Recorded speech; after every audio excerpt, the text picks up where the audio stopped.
Hey there, it's Michael. Welcome to Whole Again, the show that's here in support of you creating a meaningful life and the person you're becoming. And I'm excited to share a new series with you that will air this summer as America turns 250 years old, which is still pretty young relative to many other countries across this big blue marble that we all share. The series is called A Perfectly Imperfect Union. In 2022, I rode my bike across America, from Astoria, Oregon to the Lincoln Memorial. My wife drove our RV, and she had two co-pilots, Jester and Hope, two Springer Spaniels. And when we did it, America was coming out of the pandemic, and we were hurting from things that had happened prior to the pandemic. Of course, going through what we all went through. And at that time, and this is something I still believe today, is that we were entering an inflection point. An inflection point for us to hopefully pause, breathe, and reflect on who we wish to become as individuals, as communities, and as a country. As I pedaled across America, I wanted to share America's beauty with others, her natural beauty and the beauty of her people. And I also wanted to share where we were hurting. As America turns 250, I believe Kinstugi, which is something we use as a metaphor here at Whole Again, is a perfect metaphor for where we are as a country. There's so much beauty to celebrate, and we can also acknowledge that parts of us feel broken or are broken, but we can find a way to come back together, just like Kinstugi teaches us. And when we do, we don't try to erase or cover up where we have scars or blemishes. We highlight them in gold, and we celebrate them as symbols of our strength and resilience. Kinstugi is called the golden repair, and in essence, we can see beauty in something that's perfectly imperfect. During this series, I plan to speak to at least 2 people in each state and the District of Columbia. So 102 conversations with real folk, as I like to say. We're going to let the celebrities and the big influencers have their day somewhere else. But here, I want to reach out and talk to real people and listen to their reflections as they think about America turning 250 years old. And my hope is that you'll tune in to at least one, if not all 102. Because my theory going into this is that you'll hear different perspectives. Some may be aligned with yours. Others may not. But my hope is that you hear the goodness in your fellow citizens and realize, as Maya Angelou shared with us, we are more alike, my friends, than we are unalike. We are more alike, my friends, than we are unalike. I've had the privilege of traveling all over the world and all over this country, and this belief is something that I hold deep inside of me. So yes, I do believe that we are more alike, my friends, than we are unalike. So if you're ready to get to know one of your perfectly imperfect neighbors, just like all of us, take a healthy breath in and a slow releasing breath out, and get to know Larry Walsh.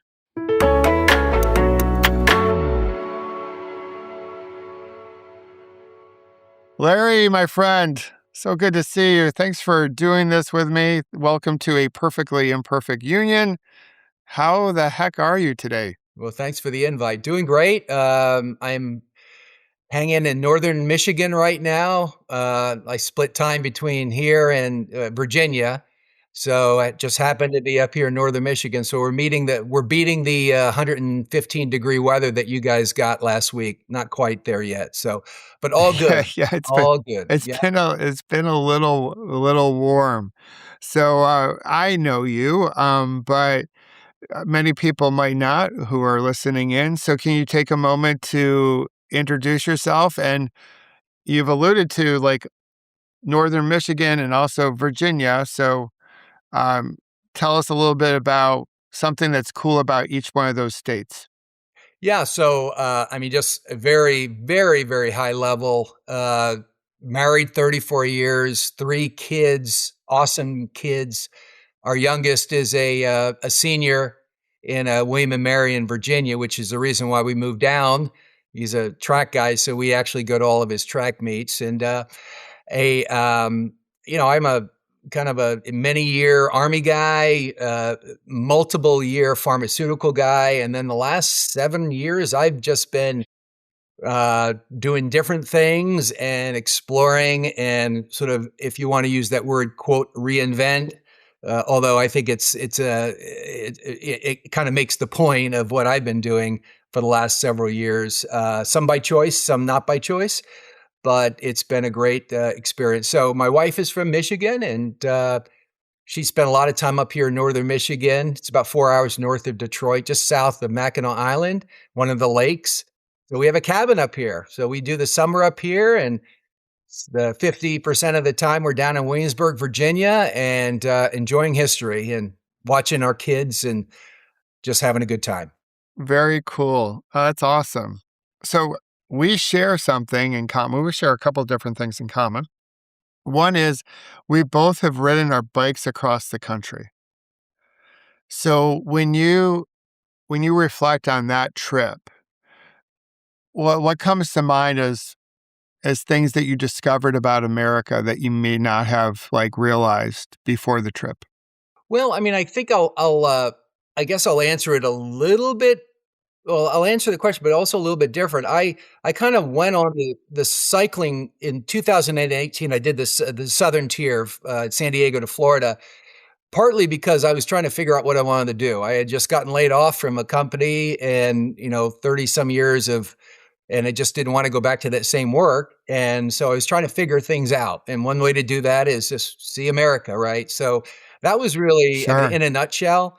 But I could talk with anyone, and I just had the experience of a lifetime, as you know. Just every little town is a destination. In a car, you're driving 300 miles, maybe stopping for gas or whatnot. But on a bike, man, every little town is a place to stop and greet and chat. And folks are obviously, they see you, saddled up, all grungy and panniers all over the place, and you know it's like, hey, what's going on? And it's a 5-10 minute conversation, and it's just so wonderful. So I look at that as sort of a great experience. I always wanted to do it. I just sort of think about my rides back from California to New York when I was working. I'd look out the window and just marvel at the landscape below and just wonder how cool that would be to do something like that. And I had the opportunity, and so I took it. And then I did it the next year too, Michael. I don't know. That was a tour. Then I went into a race the following year. And I Yeah, the ride across America. Yeah, the race across Yeah, America, right? I kind of wanted to push just to test myself physically and mentally, and and that's sort of part of the what I try to do even today is just get out there and get out of my comfort zone, and see people by doing that, and just see America. And I mean, that second ride, which is the Trans-America Trail, goes from Astoria, Oregon to Yorktown, of all places. It's you're going through where Lewis and Clark went, all the Native American history. I mean, stories galore, wonderful experience. And, I'll just sort of kind of close this part of with a story. When I was in Virginia City, Montana, you might remember it. And Yes, yeah. just one of the coolest places in the world. And it just kind of hit me. It's like, why in the world do kids want to go spend some time in Europe? Nothing wrong with that, by the way. But we have so much here in the United States. Why not sort of spend 3 weeks in Virginia City or wherever else in Wyoming and so forth? Just so much to see. So, America to me is that place where I just kind of I get a little goosebumps thinking about the rides across the country and just the people and having the opportunity to have been able to sort of take that experience and having the support of my family. And it was just a great experience. And you can sort of relate, of course, and the drill. So it's a great thing. And I try to encourage people to do that. The hardest part's the time. Who has the time? You know? Yeah, you got to make the time for some of these special experiences. It's we have it, and granted, like riding across the country is a good chunk of time. But what you mentioned earlier is that this is a big country, breathtaking, awe-inspiring beauty, worth traveling through, worth visiting all the different states. And there is something about riding across America on your bike.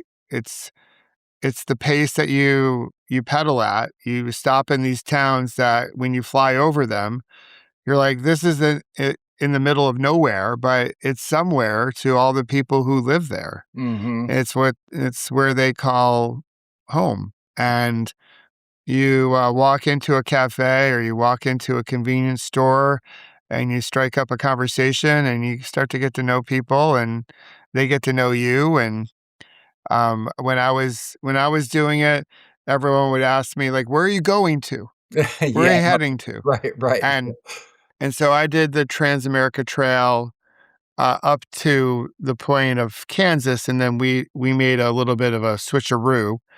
And when I would tell people like, "Well, we're heading to DC," and they're like, "Wow, why would you do that? It's perfectly fine here." Right. And Right. like, Right. it's Right. just, it's like, it's that's what makes the country so interesting is that everyone has a different perspective and a different lived experience and a different place that they call home. Sometimes it's their whole lives. Sometimes it's at different stages or seasons in one's life. So yeah, so I love the fact that we have that shared experience at different times and different trips, but seeing the country that way is a really beautiful way to see the country. Yeah. And I just, if I could just add on, I think, y- you know, seeing the country like that, you kind of, I mean, I can't remember what I did yesterday, but I can remember exact interactions I had with folks on the intersection of a town in Kent, Texas, or Hunt, Texas, or something like that, because it's just so embedded in your mind, right? And Oh, as I totally. Yeah. and you hear about stories, in the news now, and you kind of hear these different towns talked about and so forth. And there's a pretty good chance that you and I at one point probably rode through one of those, right? So you have this real, and then the sort of the visual comes back, and you have a 5 minute sort of reflection and so forth. And to me, that I didn't think about that when I was riding the bike, but that is actually what happens now, and it's a lot of fun to sort of be able to sort of bring that connection back to, at some point it's like, wow, I was there on a bike and that was kind of cool. Yeah. No, I love it. I love it. I share that feeling or that vibe as well with you, Larry. So when we think about where we are as a country, obviously there's a lot of news about how divided we are or how disconnected we are. Are there experiences where you feel connected though to your fellow neighbor or from a meta perspective, your neighbor, metaphorically speaking, your fellow citizens, where you feel connected with them, even if you happen to have a different perspective on whatever topic may be out there. Yeah, so I probably I look at this through a completely different lens. I'm not a Sure. sort of immune to all the news stories and so forth, but that to me is not America. I look at my own experience in the service. I mean, we could have a conversation about what that looks like as a 22-year-old new second lieutenant that is in charge of quote unquote 39 individuals in a platoon that come from all walks of life. And, it's like you find your common mission, you find your common goals. And I just happened to be an athlete. So I was able to sort of connect with them well. And, it's amazing how people are not what is, you saw that on your bike. People are just really good Sure. people. My experience Good people. my experience is not that this country is so divided like we see in the news. And it's a snapshot, of course, and those are stories that are real and all of that, but it's a microcosm. And I tell my kids, I said, listen, because good or bad or indifferent, my kids have moved with my wife and I, moving back and forth for all the different jobs. We lived in 14 different states, and the kids didn't live in that many different Oh, states, but wow. many. So I Sure. always ask them, what is your experience? Is your experience, your life experience, the same or different than what you read about or you hear about? Your life experience is the truth. The other is not. So that's the way I look at it, Michael. I mean, obviously there's issues and so forth, but it's an amazing country for all the reasons we've discussed. And people are genuinely nice, as you know, kind of going across the country. And so I don't get involved with a lot of all the stuff that's on the news and whatnot. I know it's out there, but that doesn't change. So when I saw that question, I'm like, we're divided. If you want to be divided, we're not really divided. We are a strong country with wonderful people. The people are great. On the edges, for sure. On the edges, I'm not saying there's not, but 99.9% are just great that have differences of opinions. Big deal. Like, whatever. But that's it. That's the way I look at it. I appreciate that answer. I also, yeah, going back to our trips, found that to be the case. I often say that like 97% of the people are good. It's like the 1.5 on the edges of both edges that make up the balance. The 3% balance or can be a little extreme, but for the most part, people are good. They want a good life. They want to raise a good family, make it better for their kids, and will come together, especially when there's a crisis, to help their fellow neighbor out. And again, I saw that during my trip. So you've had like different leadership positions throughout your career, and going back to your military days. We as leaders, we love to think about like how do we help whatever group that we're leading. It can be a community, it could be a society, it could be a country, in addition to a company or a corporate team. And we want the country to get a little bit better tomorrow than it is today. Is there one thing in particular that you would like to focus in on if you could help take that first step towards that? Maybe not in a perfect way, but like in a meaningful way, just to help us become a little bit more connected or stronger or live into our potential, however you want to think about the question. Yeah, so you and I are roughly the same age, maybe a couple of years here and there. Yep. So the older we get, that thing they call you get wiser, and that's for someone else to decide. I'm not saying that Yes. that cliche, but the older I get, the more I realize that I don't know all the answers, and because I don't, and I'm okay to saying that. And this is where I mean, I really do think if I had a chance to sort of think about, maybe, what is a thought that you could share. Humility and curiosity are two things that clearly, when and I don't focus on that, that's the quote news part of it. People they don't understand what those two words are. There is an element of curiosity which gets you to sort of think back and sort of start asking questions and try to understand more. And the less you know, the more comfortable you are in your skin, in my view, the more I'm curious and I love asking questions, right? I think the second part is the humility piece of it. It's like, I mean, what's the answer to this question? I don't know. And, it's Yeah. like, let's come from that angle. I have an idea, maybe a try, let's do this, but I don't know the answer to.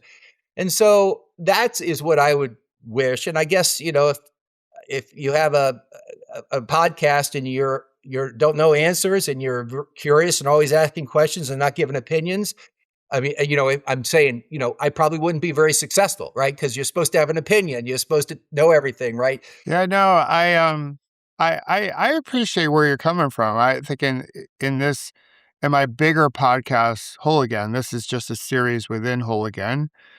I try to serve up the things I serve up with this attitude of like, this particular thing helped me. I'm not sure if it's going to help you. Right. We all have our own recipe. I call it our own Toll House cookie recipe.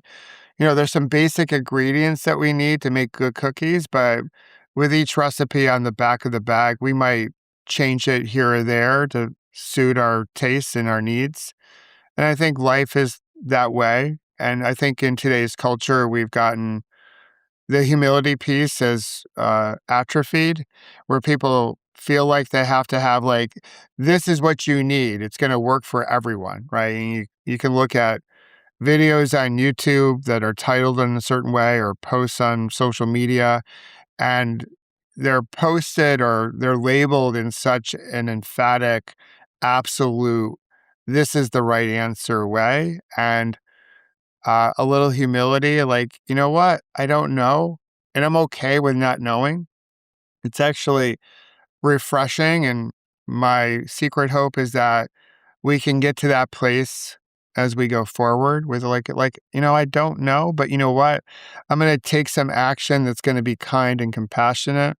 I'm going to lead with my heart. And I think that might be a good step forward. So yeah, I Right. appreciate what you're sharing on Yeah, that. and I actually think that's I can't change what I did yesterday from but Nope. I can focus on what I do today and tomorrow and the next day and just Absolutely. try to be a good person. Just, try Try to be a good and person. if you Yeah. make a mistake, move Yeah. on. I think the other, if I would just, the reason why I don't have the answers as we've had so many experiences through this thing called life and, many years of decades of going out and seeing things that, there are contradictory examples that I've seen for whatever topic you throw out. And so I have a memory of this, a memory of that. They're diabolically opposed to each other, but those are real experiences. So I have an opinion about something, but that's why I say I don't know the answer because it's not so clear cut. There's a lot of nuance. I think again, in general, the country is just, it's so diverse and so different, yet we are common good people. And I'll always believe that. And I will Yeah. convince others. I guess if there's one thing I try to convince, Yeah. It's a good belief to carry. So yeah, I go out love it. there and ride a bicycle and see for yourself is what I tell people. Absolutely. Well, hey, movement is medicine, at least from my perspective. Like, move your body in a way, get out. And there's something about this country, as far as its size, that makes it like the perfect country to ride your bike through and ride your bike on. And traveling at that pace rather than going 65 miles per hour, or as they go out west, 75 or 80 miles per hour. Of course, in New Jersey, they go 80, but it's against the speed Right. limit. Right. But like the speed limit posted in Wyoming and Montana that we've talked about is like 75 miles per hour. So when we slow it down and we go 15 or 16 or 17 miles an hour or thereabouts, plus or minus, we see things differently.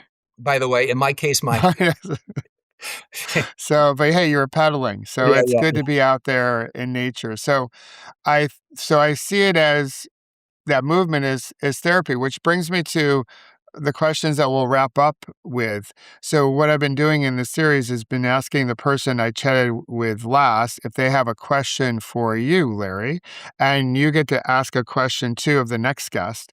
So the question that comes up is coming up from Taylor, and her question is, when you think of therapy, what comes to mind? And do you think of different types of therapy? If so, what are those types? Um, Interesting. I don't think of the word therapy as much. I mean, in a medical sense, I go to a doctor, I need a medicine or whatever or something. But Sure. in the sort of this conversation, for me, it's exercise. So Okay. if I'm sort of stuck with doing something or whatever, I'm writing something I kind of just can't get over thinking about, I go out for a run or ride my bike or do something. It's sort of that to me is quote unquote therapy because it allows me to think creatively. And then Yeah. oftentimes an idea will come and I'll get back to the house and I write it down. Otherwise I'll forget it. So for me, it's as long as my body will continue to be able to do that, for me, I need my exercise. And if I'm stuck, it just kind of you just kind of start to get jittery and sort of anxious and so forth. And Sure. I need to get out there and just sweat, and that's what I do. All right. Move the ideas throughout the body. I love it. I love it. So, what question do you have for the next person I chat with? I'm kind of curious. It depends on um, if it's a older person like you and I, what is their how do they define their next adventure? What are they going to do?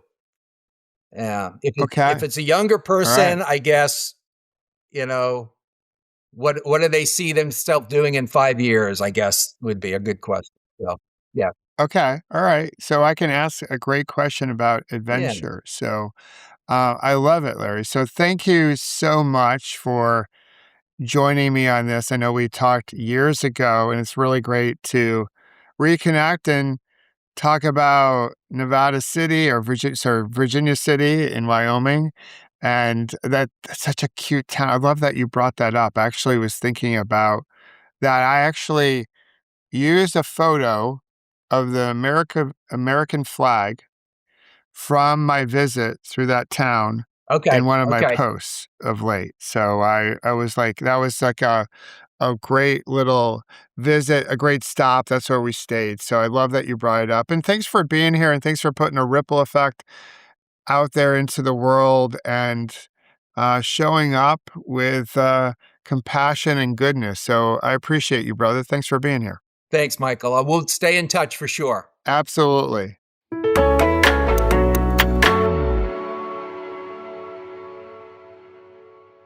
I love the fact that I was able to sit down with Larry for this series. We met years ago because a mutual friend knew that we were both into cycling. And it's really cool that Larry also rode his bike across the country using some of the same route I took. There's just something about riding through a country, and I think the US is a great country to ride your bike through. It's the pace, it's the ability to meet strangers, talk them up, make connections. With the pace of a bicycle, you can just see more. That's what happens when we slow down. So often we're just rushing from one thing to the next thing, just trying to get through it. But the bicycle allows us to take more in and build greater connection with the environment that's around us. So I love the fact that we were able to reminisce a bit about our trip. And I love his take on how he sees America right now and his question about adventure. So, how would you respond to Larry's question? What's your next big adventure? Let me know in the comment section below. And as always, thanks for listening in. Thanks for being here. And I hope you'll check out the next episode of Whole Again and continue to listen in to this series, A Perfectly Imperfect Union. But until then, remember to celebrate your scars as golden symbols of your strength and resilience. And don't forget to have fun storming the castle.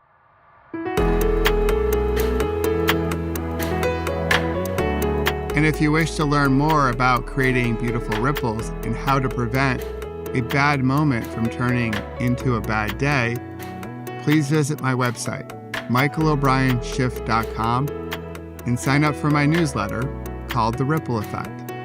And join us each Monday, Wednesday, and Friday here at Whole Again and discover how you can heal, grow, and become more resilient. and celebrate our scars as golden symbols of strength and resilience. Until then, remember, you can always come back to your breath.